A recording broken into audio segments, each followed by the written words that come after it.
Let's look at this recent article of a C8 split in half following a crash. Why do you think that people have wrecks in Corvettes or any other sports car or fast car?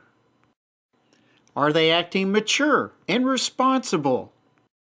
Do they understand that with great power comes great responsibility?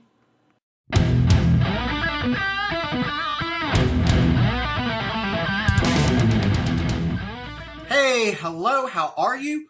Welcome to Road Odyssey. I am Burke, and I really do hope you're having a good day. And please subscribe. I thank all of y'all who have subscribed. Very cool. Really do appreciate it. Now, in this video, I had recently seen on Facebook and in some of the Corvette news about that kind of lime green C8 that was split in half as a result of obviously a bad wreck. Luckily, the people are okay. And so, as I looked at that, I looked at a couple of other things, found, a fairly recent news piece about a Mustang running into a crowd by a Lamborghini shop after a car meet. And then there's been a little bit of stuff in my area, which I'm north of Dallas. So a little bit of news about the street takeovers and racing out in my area. So I thought I'd kind of wrap this up a little bit and present it to you, see what you think. And that's really all this is all about. It's an opinion piece and just wanted to expound on some of my thoughts. So here we go. Like I said, this is basically an opinion piece about driving. Well, especially driving fast cars. When we are young, there is typically little, if any, good depth of experience for driving, period. Add to that driving fast and even accelerating quickly are maneuvers in a car that take skill and finesse. Recently, I let my son drive my 2005 C6 Corvette, and it's got 560 horsepower, 510 pound-feet of torque. He had never driven anything remotely close to having that much power. As we languished at about 20 miles per hour behind a large farm tractor for a mile or two, I told him, hey, go on and pass when a safe chance presents itself. Well, that time came. He put on his blinker and began to pass. The car sped up, but he felt like it needed to go faster. So he tapped on the throttle a little too deep, a little too fast, and the rear end fishtailed. Okay, it really surprised him for a second, but he let off the throttle and let the car calm down for control, which was correct. The point is that many people might think they know how to drive a fast car, but they really don't. There's a feel you get for how fast a car responds to your inputs. Furthermore, add variables like weather and road conditions, rain, ice, potholes, gravel, etc. Anything that alters the standard condition of the road will alter the performance of a fast car. When I see so many accidents by drivers with little experience, regardless of age, it simply concerns me. Inexperience and often immaturity seem to be prevalent. Ideally, in theory, everyone should be further trained or monitored by a mentor before being trusted in a fast car. Unfortunately, this job comes down to, no one but the driver. When a fast car is sold to someone, there's no consideration of maturity, skill set, and influences by peers that guides the driver's use of the fast car. There have been several cases where a driver gets a car, then crashes it soon after. This orange Corvette is one such case, but honestly, it was the fault of the drunk in the black Hyundai. Presumably, the culprit of the Hyundai was drunk, no insurance. And so there you go. Just somebody else being very immature. Could this have been a case to be very unjust about it? Have been someone that needed more safety-oriented driving before being in a fast car? I don't know. I'm just asking that question. Now I know my cup is half empty. I'm being very pessimistic, all for providing a bit of meat to my point about learning and maturing before being in a fast car. Let me move on to another point about this. So, driving a fast car is a responsibility because of the greater performance. Now, combine that with somebody who is young, either in experience or in mind, attitude. And so, therefore, they are not very reflective. Instead, they hang out with the wrong type of people who are irresponsible. Now, this combination means that these types of people could participate in street takeovers, street racing, and, situations like that. The problem is that their fun is often at the expense of the safety of others.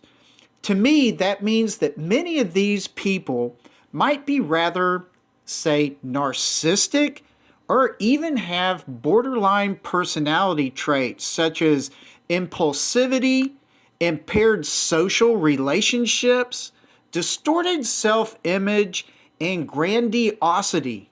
Oh, wait, I think I just described teenagers. But what I'm saying is, a lot of these young-minded people, regardless of their age, can partake in groupthink, which is where a group of people express their desire for harmony or conformity in a group, resulting in irrational or dysfunctional decision making, such as these street takeovers. This sort of behavior really puts a bad dent in the car culture.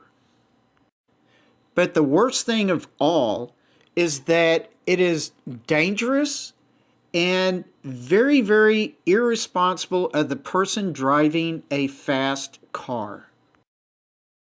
Getting back to the C8 Corvette that was split in half just recently, I really have no idea of the circumstances. I'm simply using it as an example of people in fast cars involved in accidents. The Corvette, no matter what generation, it's a very nice and fast car. Lots of power, lots of torque, 0 to 60 in around 3 seconds? It's exhilarating and exciting. For the Corvette to have been split in half, it's safe to assume the car was speeding.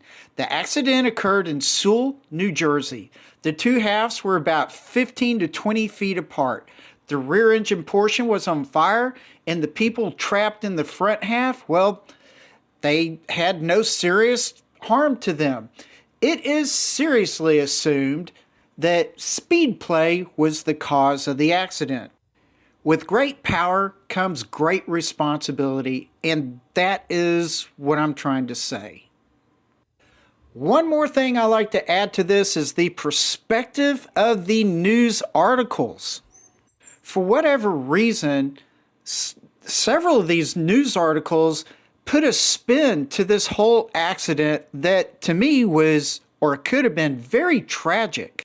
Take a look at these quotes and see if you feel like they are applicable to a car wreck where people could have been killed. I take 2 articles out of 5, and here are the first 2 quotes out of one of those articles. There is a lot of work behind the scenes in the development of any car, often tedious efforts that ultimately aim to make the vehicle safer for its occupants. We are extremely appreciative of those worldly safety efforts by Taj Junctor and his team of engineers. Wow, really? From a car accident, you're going to talk about this. But let's look at the second news article. It said, It appears top-notch safety engineering on Chevrolet's part paid off big time. Well, that's true. Very nice. It continues. Engineers intended for this to happen. So in the case of a serious crash resulting in an engine fire, the burning fuel and flames are, hopefully, kept away from the occupants. The car itself is supposed to be the only fatality. Well, whatever. That's exactly what happened here, and kudos goes to those engineers for saving these people's lives. I just think these comments from the news articles are just inappropriate at this time and for this type of news. It is very true that the C8 Corvette has done fairly well. It provides safety. But let me make this point very clear. In these types of news articles, this type of news can provide a false sense of safety and freedom for drivers to push the limits of their skills and thus possibly having a wreck. So in these news articles, my opinion is they really should remind C8 owners of the fatal crashes that have occurred in the C8s and to be reminded that it is a powerful car that demands responsibility and maturity. Well, that'll do it for this video. I do believe we are thoroughly cooked on this topic for now. And hope all of y'all have been safe and no accidents or anything bad happening to you and your loved ones and all your friends and all that stuff. And I hope y'all do gradually learn how to drive any car quickly and just how the cars behave in different conditions and stuff. So trying to learn to drive a car quickly just right off the bat is not a good idea. You kind of need to graduate step by step and learn how to control cars. So anyway, that's all the preaching at the end of this that I'm going to do, which I'm sure you're happy about. But anyway, you know what? So that's where I say relax. Take it easy, and I will see you later. Bye.